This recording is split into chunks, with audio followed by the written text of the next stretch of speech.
बिस्मिल्लाहिर्रहमानिर्रहीम। लाखों करोड़ों दुरूदो सलाम मोहम्मद मुस्तफ़ा सल्लल्लाहु अलैहि वसल्लम और आले मोहम्मद पर। मैं हूं उमर दराज गोंदल। बहुत बड़ी खबर है और खबर DGISI की मुलाकात से मुतल्लिक है और मैं आपको बताना चाहता हूं, मैं आपको बड़े पिछले 3, 4, 5 वीलॉग्स के अंदर बड़ी डिटेल के साथ बताया है कि आप इस वक्त नजर रखें ऐवान सदर के ऊपर और ऐवान सदर से बड़ी खबर आएगी।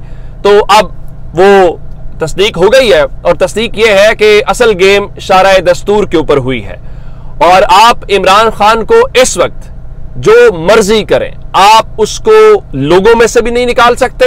मिसाल के तौर के ऊपर अगर परवेज खटक जैसे लोग आज ये टीवी के ऊपर बैठ के ये बात कहें कि खैबर पख्तूनख्वा के अंदर तहरीक इंसाफ अब भी बहुत ताकतवर है, अगले मरहले में कहें जी मैं तोड़ के दिखाऊंगा, तो फिर मान लीजिए इस पूरे जबर, जोर, ताकत के इस्तेमाल के बावजूद लोग डट के खड़े हैं। यानी अंदाजा कीजिए कि पाकिस्तान का मीडिया जो इस मुल्क के असल हुक्मरान है उनके इशारों पे नाच रहा है। वो कहते हैं बैठ जाओ, वो लेट जाते हैं। वो कहते हैं लेट जाओ, वो तलवे चाटना शुरू कर देते हैं, उसको भी छोड़ देते हैं। पाकिस्तान की जुमला सियासी जमातें माथा टेक रही हैं। क्या पीपल्स पार्टी, क्या नून लीग, अवामी नेशनल पार्टी, मैंगल ग्रुप, सब एक ही सफ में खड़े हो गए। महमूदो अयाज, वो वाली सूरत हाल यहां पे हमें दिखाई दे रही है। उसको भी छोड़ देते हैं। मुल्क का सबसे बड़ी सियासी जमात का अपोजिशन लीडर, वाहिद अपोजिशन लीडर अटक की जेल के अंदर पाबंदे सलासल है। उसके बावजूद लोगों का खौफ है कि उनके सामने जाने को कोई तैयार नहीं है। आपको लतीफा सुना देता हूं। एक लतीफा यह है कि मुस्लिम लीग नून लाहौर की तरफ से कल लाहौर में एक रैली निकाली जा रही है। भला क्यों? बिजली के जो बिलों के अंदर इजाफी टैक्सेस है उसके खिलाफ यूं लोगों को बेवकूफ बनाने की कोशिश की जा रही है। मतलब कि ये बिजली के बिल मुस्लिम लीग नून की अपनी हुकूमत के जारी करदा है, लेकिन वो समझते हैं कि हम अवाम को बेवकूफ बना लेंगे, लेकिन फिर हिम्मत और जुर्रत भी नहीं होती। और फिर अगली बात सुनिए। अगली बात यह है कि वो साहब जो है जिनको निगरान वजीर आजम बनाया गया है, वो कहते हैं जी मुल्क में कोई बहरान नहीं है। चंद रोज पहले साहब कह रहे थे कि लोग अगर पाकिस्तान छोड़ के जा रहे हैं तो क्या हुआ? आज वो फरमा रहे हैं, हाकिम वक्त ने फरमान जारी किया है कि पाकिस्तान में कोई बहरान नहीं है। जी कोई बहरान नहीं है। आज पाकिस्तान डॉलर सरकारी सतह पे बुलंद तरीन सतह के ऊपर बंद हुआ है। ओपन मार्केट के अंदर बुलंद तरीन सतह के ऊपर बंद हुआ है। पाकिस्तान की स्टॉक एक्सचेंज बदतरीन हालत के अंदर बंद हुई है। और इसको भी छोड़ देते हैं। खबर सुनिए जरा।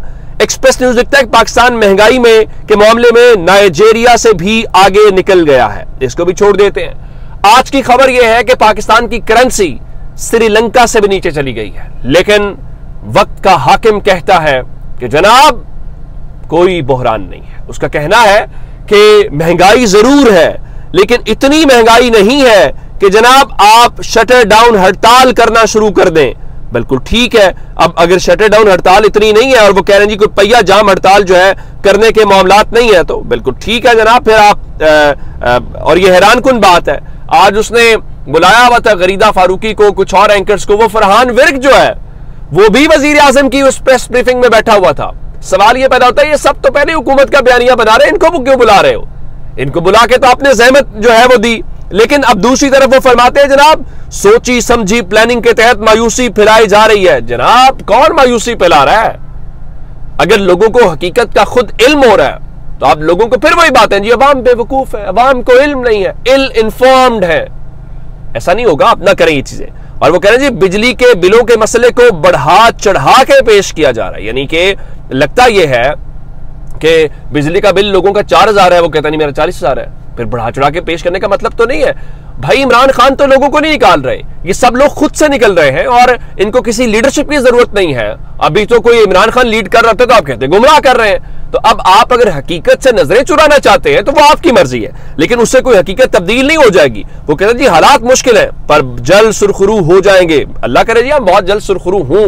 कौन सा पाकिस्तानी है जो इस वक्त नहीं चाहता कि पाकिस्तान के हालात ठीक हों? और वो कहते हैं जनाब, और ये भी कह दिया 48 घंटों में रिलीफ देंगे, साथ ही कहा बिजली के बिल आपने अदा करने हैं। IMF इजाजत नहीं देगा तो बिजली के बिलों में कोई वो आपकी तरफ चीजें नहीं होगी। अच्छा इसको छोड़ देते हैं। दूसरी तरफ मुस्लिम लीग नून जो कल हुकूमत से गई है अंसार अब्बासी, आप जानते हैं मैं हमेशा उनके बारे में कहता हूं कहां से बोलते हैं, तो वो कहते हैं जी मुस्लिम लीग नून लोगों के पास नहीं जा सकती, इंतहाई गैर पॉपुलर है, शहबाज हुकूमत में महंगाई के रिकॉर्ड टूट गए। बिल्कुल आपको बता रहा हूं जो ग्राउंड पे सूरत हाल है, नून लीग कैसे वोट मांगेगी, नून लीग के लिए इलेक्शन में मुश्किलात है। अच्छा, हमारे ये जो दानिश्वर साहिबान है, इनको ये सब कुछ याद आया, किस लम्हे याद आया?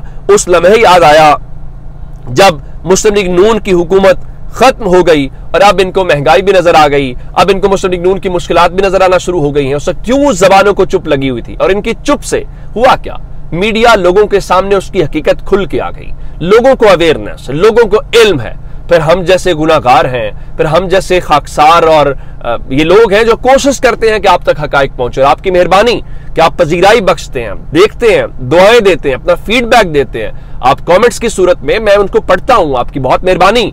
लेकिन ये मकसद ये आप लोगों तक क्या है, ताकि रियल पिक्चर आप तक आए, कोई तो आप तक असल बात पहुंचाए जो हकीकत है। अगर झूठ बोलने से मायूसी खत्म होती है तो फिर सब झूठ बोलना शुरू कर देते हैं। आप आज बताएं कि आज पाकिस्तान की ₹1 के मुकाबले में जो $306 मिलते हैं, हम यूं उसको रिपोर्ट करना शुरू कर देते हैं। फिर तो जनाब अब आते हैं उस खबर की तरफ, वो जो मुलाकात की खबर है। मुलाकात में आपको बता देता हूं जनाब, देखिए इस पूरे सिस्टम में इमरान खान का एक सबसे बड़ा स्टेक है, उसका नाम डॉक्टर आरिफ अलवी है। डॉक्टर आरिफ अलवी की और DGISI जनरल नदीम अंजुम की मुलाकात की खबर है। और ये खबर कहां से आई है और ये मुलाकात कब हुई है, इस मुलाकात में क्या कहा गया है, और उस मुलाकात के खत्म होते ही सदर ने क्या कदम उठाए, असल आज की स्टोरी ये है। खबर यह है कि यह मुलाकात 23 अगस्त को सदर पाकिस्तान और ISI के सरबरा लेफ्टिनेंट जनरल नदीम अंजुम के दरमियान हुई है। मुमकिन तौर पर वाले सदर में मुलाकात 23 अगस्त को। इस मुलाकात के हवाले से यह मुलाकात जब हुई तो चूंकि आप जानते हैं, अब जब सलीम साफी जैसे लोग कहें कि इस्टेब्लिशमेंट और नून लीग के दरमियान कोई तनाव नहीं है और इलेक्शन जनवरी फरवरी में करवाने के ऊपर भी नवाज शरीफ की ख्वाहिश है और इस्टेब्लिशमेंट की भी ख्वाहिश है। इस मुलाकात के हवाले से जो दावा किया है वो कामरान यूसुफ साहब ने किया है। एक्सप्रेस पे शो भी करते हैं, अच्छे जर्नलिस्ट हैं, इमरान खान के कोई ज्यादा हक में भी नहीं बोलते, मतलब कि इमरान खान के नाकिद तस्वुर किए जाते हैं। उनके मुताबिक सदर आरिफ अलवी ने इस मुलाकात के फौरन बाद इलेक्शन कमीशन को खत लिखा और कहा क्या कि मैं मुलाकात करें इलेक्शन की तारीख। उनका तबसरा या उनका ख्याल यह है कि यह मुलाकात बुनियादी तौर पे सदर आरिफ अलवी को पैगाम पहुंचाना था कि सूरत हाल को मजीद पेचीदा न बनाएं। लेकिन उनके मुताबिक सदर आरिफ अलवी को यह अंदाजा हो गया है, उनके पास वक्त कम है लेकिन वो मज़ाहमत करना चाहते हैं। उनके मुताबिक इस मुलाकात के फौरन बाद उन्होंने अपना अगला काम, जिस काम से उनको रोका जा रहा था या जिस काम के ऊपर समझाया जा रहा था ये काम न करें, सदर आरिफ अलवी ने कमोबेश वही काम किया। एक बात। अब इस मुलाकात के बाद अगली खबर सुन लीजिए।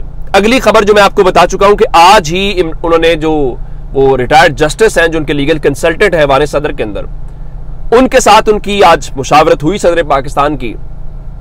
और मेरे पास खबर यह है कि सदर ने अपना माइंड बना लिया है और सदर इलेक्शन की तारीख देने जा रहे हैं। और सदर अगर तारीख देने जा रहे हैं तो फिर अगली सूरत हाल का आप बेहतरी से अंदाजा लगा लीजिए। और जिस चीज से रोका गया है सदर उस चीज से नहीं रुक रहे, यह बड़ी खबर है। अब दूसरी तरफ यह कहा जा रहा है कि जनाब देखिए सितंबर जो है वो सितमगर होने लगा। पाकिस्तान में कौन सा महीना सितमगर नहीं। मैं आपको एक बात बताऊं, अब कहा जा रहा है जी बिला इम्तियाज सबका एहतसाब होगा। पाकिस्तान में कोई एहतसाब नहीं करना चाहता। पाकिस्तान में हर कोई एहतसाब को वक्ती तौर पे अपने मफाद के लिए इस्तेमाल करता है और जब उसको मफाद मिल जाता है एहतसाब भी रुक जाता है। वो जिस तरह प्रेस कॉन्फ्रेंसेज होती हैं। अब चूंकि सुप्रीम कोर्ट जो है गालिब इम्कान है कि कल फैसला वो भी सुनाएगी या फैसला महफूज कर लेगी नैब तरमीम के ऊपर, तो इसलिए अब खबरें चलवाई जा रही है जी नैब जो है वो 470 सियासतदान, हाजिर सर्विस रिटायर्ड अफसरान और तन ताजरों को लेके अब वो कार्रवाई करने जा रहा है। क्या फर्क पड़ा? हमने तमाशा देखा पिछले थोड़े अरसे के दौरान जिस तरीके से फायदा उठाया गया उसमें कोई शक है। दूसरी तरफ डर इतना है, खौफ इतना है कि चौधरी परवेज इलाही को भी लाहौर हाईकोर्ट में पेश करने से डर लगता है। अपना बहुत सारा ख्याल रखिएगा। खुदा हाफिज।